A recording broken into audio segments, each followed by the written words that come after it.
नमस्कार, आदाब। मैं हूं बिलाल सब्ज़वारी। एबीसी के पॉलिटिकल व्यू में आपका स्वागत है। दरअसल प्रधानमंत्री की शख्सियत, प्रधानमंत्री का प्रभाव से हम सब लोग वाकिफ हैं। प्रधानमंत्री भारतीय राजनीति में एक ऐसा फिनोमिना है जिसका तोड़ फिलहाल विपक्ष के पास नहीं। लेकिन आज हम चर्चा करेंगे कि प्रधानमंत्री देश के अंदर जो राज्यों में बनने वाले सीएम हैं, उनके लिए नए चेहरों को क्यों प्राथमिकता देते हैं। वो क्यों युवा चेहरों को प्राथमिकता देते हैं। वो क्यों युवा ऊर्जावान लोगों को प्राथमिकता देते हैं। दरअसल ये एक ऐसी कड़ी है जिसको समझने की जरूरत है। आखिर क्या वजह है कि प्रधानमंत्री जो तजुर्बेकार और जो उम्र में बड़े नेता होते हैं उनको छोड़कर नए चेहरों पर दांव लगाते हैं। दिल्ली के अंदर आपने देखा कि रेखा गुप्ता को उन्होंने एक महिला मुख्यमंत्री के रूप में शपथ दिलाई।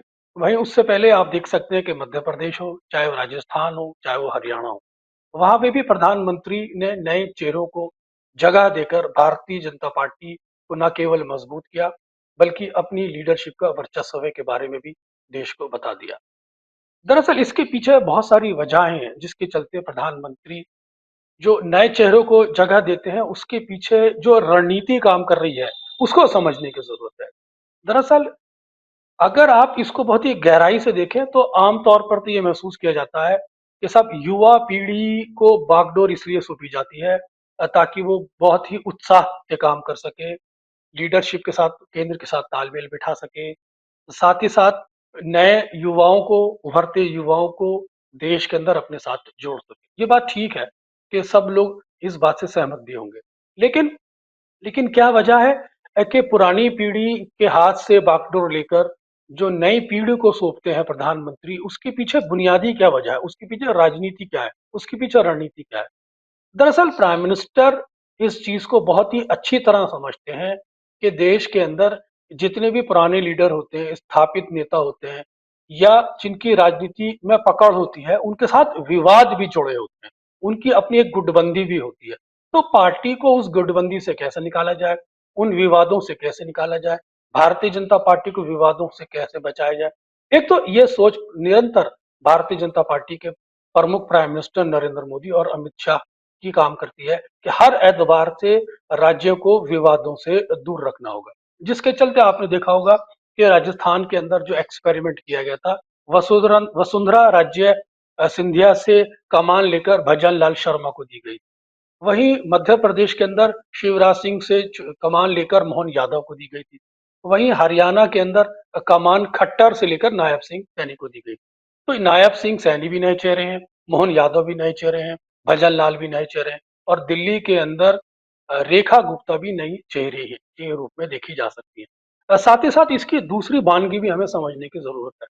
अगर भजन लाल शर्मा नए चेहरे हैं, साथ ही साथ वो ब्राह्मण वोटों का भी प्रतिनिधित्व करते हैं। मोहन यादव जो नए चेहरे हैं, युवा चेहरे हैं, वो ओबीसी जाति से भी आते हैं। नायब सिंह सैनी खुद ओबीसी जाति से आते हैं। वहीं दिल्ली की मुख्यमंत्री रेखा गुप्ता एक महिला होने के नाते बनिया परिवार से ताल्लुक रखती है।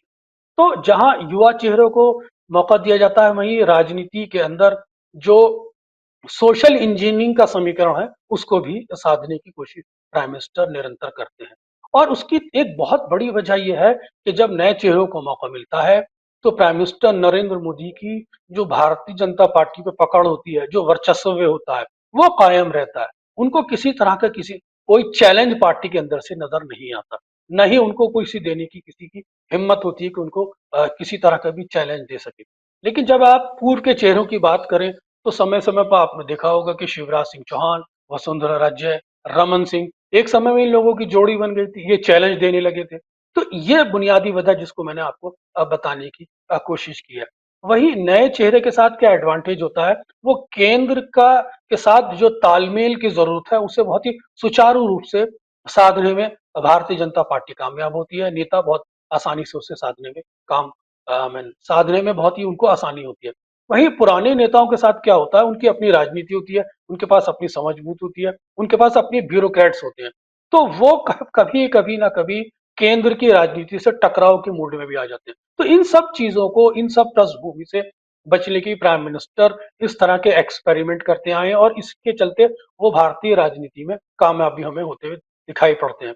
प्राइम मिनिस्टर नरेंद्र मोदी भारतीय राजनीति का एक ऐसा फिनोमिना है जो दशकों में पैदा होता है।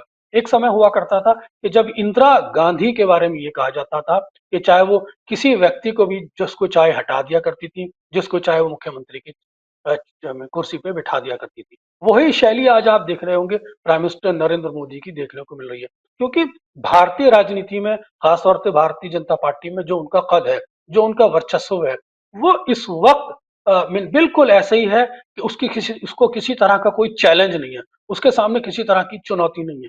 ये बात ठीक है कि विपक्ष से चुनौती जरूर मिलती है, ये बात ठीक है कि इंडिया गठबंधन के रूप में समय समय पर भारतीय जनता पार्टी की चुनौती मिलती है, ये बात ठीक है कि भारतीय जनता पार्टी के जो घटक दल हैं, चाहे वो नीतीश बाबू हो, चंद्रबाबू नायडू हैं, उनके उनको लेकर भी चुनौती की अटकलें लगाई जाती है। लेकिन अगर पार्टी के अंदर की बात करें तो भारतीय जनता पार्टी में प्राइम मिनिस्टर नरेंद्र मोदी एक ऐसा चेहरा बन गए हैं जिसको बारे में आप बिल्कुल भी किसी तरह का भी कंफ्यूजन में रहने की या भ्रम में रहने की जरूरत नहीं है। उनकी राजनीति इतनी सधी हुई राजनीति है कि इसलिए उन्हें भारतीय राजनीति में एक फिनोमिना के रूप में देखा जाता है।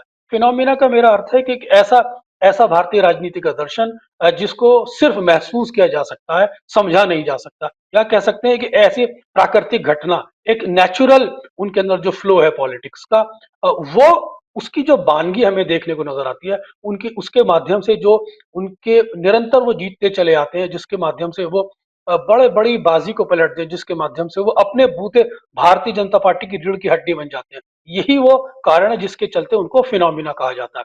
वहीं दूसरी बात ये और है कि ये नए चेहरे प्राइम मिनिस्टर को मजबूती भी देते हैं। वहीं जो केंद्र और राज्य के बीच में जो विकास का तालमेल होता है, जो केंद्र की योजनाएं होती हैं विकास में, उसको सुचारू रूप से राज्य में उतारने में भी ये लोग नए चेहरे सहायक होते हैं। क्योंकि नए चेहरों के पास उतनी परिपक्वता नहीं होती कि वो केंद्र की नीतियों को चैलेंज करें या केंद्र से टकराव करें। उनका काम होता है कि वो केंद्र की नीतियों को फॉलो करें, और भारतीय जनता पार्टी देश के अंदर जिस तरह से राजनीति को एक आकार देना चाहती है, या प्राइम मिनिस्टर देश के अंदर जिस राजनीति को जिस तरीके से आकार देना चाहते हैं, उसके अंदर एक माध्यम बने। यही वजह है कि प्राइम मिनिस्टर नए चेहरों पर दाव लगाते हैं, और अब इसी के चलते उन्हें कामयाबी भी प्राप्त होती है। तो इसके अंदर एक और चीज महसूस करने वाली बात है कि जातीय समीकरण भी यहाँ बहुत महत्वपूर्ण होता है। सिर्फ नए चेहरों की बात नहीं, जातीय समीकरणों के एतबार से भी हमें देखना होगा कि प्राइम मिनिस्टर ऐसे व्यक्ति का सिलेक्शन करते हैं जो सामाजिक पृष्ठभूमि, जो सामाजिक न्याय की मांग या जातीय जनगणना की मांग, आरक्षण की मांग को लेकर जो विपक्ष समय समय पर दबाव बनाता है, उसको भी प्राइम मिनिस्टर नए चेहरे और जातीय समीकरण साध कर डिफ्यूज कर देते हैं। उसका सबसे महत्वपूर्ण उदाहरण आप हरियाणा में देख सकते हैं कि नायब सिंह सैनी जो ओबीसी से आते हैं, वहीं मोहन यादव भी ओबीसी से आते हैं, मध्य प्रदेश से। ये वो दो ऐसे चेहरे हैं जिनके बारे में आप ये कहा जा सकता है कि जो सामाजिक न्याय की पृष्ठभूमि का जो दबाव विपक्ष ने बनाया था, प्रधानमंत्री ने इन नए चेहरों के साथ साथ जातीय समीकरण साध कर उस दबाव को भी डिफ्यूज कर दिया।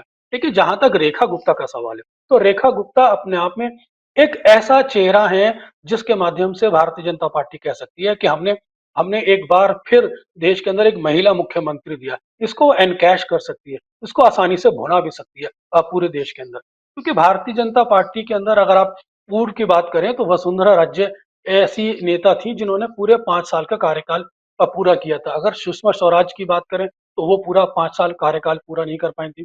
वहीं गुजरात के अंदर आप देखें कि महिला मुख्यमंत्री अपना पूरा कार्यकाल आई मीन पूरा नहीं कर पाई थी। हाँ, भारतीय जनता पार्टी के अंदर अब रेखा गुप्ता आने वाले समय अपना पूरा 5 साल का कार्यकाल कर पाती है नहीं कर पाती है तो भविष्य बताएगा। लेकिन महिला मुख्यमंत्री के रूप में जो समीकरण साधने की कोशिश की है प्राइम मिनिस्टर ने, वो देश के अंदर एक चर्चा का विषय बना हुआ है। वहीं अगर आप जयललिता की बात करें तो ना तो भारतीय जनता पार्टी से आती है, ना ही वो कांग्रेस से आती है, लेकिन वो देश के अंदर बड़ी मुख्यमंत्री, महिला मुख्यमंत्री के रूप में अपनी पहचान बनाने में कामयाब रही थी।